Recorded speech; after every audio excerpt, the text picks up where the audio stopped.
Hi అండి. ఈరోజైతే మేము ఏసీ క్లీన్ చేయిస్తున్నామండి.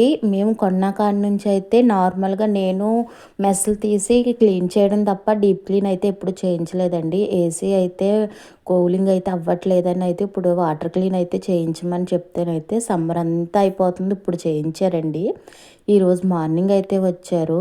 ఈరోజు పిల్లలు ఇంటికాడ ఉండడం, దాంతో హెడ్ బాతులు, పని ఇయన్నీ పని ఎక్కువైపోయిందండి. 11, 12 అయ్యింది వంట అయ్యేటప్పటికి.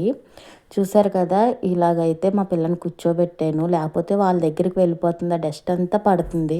డస్ట్ అయితే పడదు మా ముగ్గురికిని. డస్ట్ అలర్జీ ఉన్నది. అందుకని వంటగదిలో ఇలా గట్టు మీద అయితే కూర్చోబెట్టానండి. దింపే అని. లేకపోతే ఆళ్ళ అక్కని పిలుస్తుందండి దింపడానికి. పెద్ద పాప అయితే ఓ పక్కనైతే కుదురుగా కూర్చుంటుంది. చిన్న పాప అయితే అస్సలు కుదురుండదండి.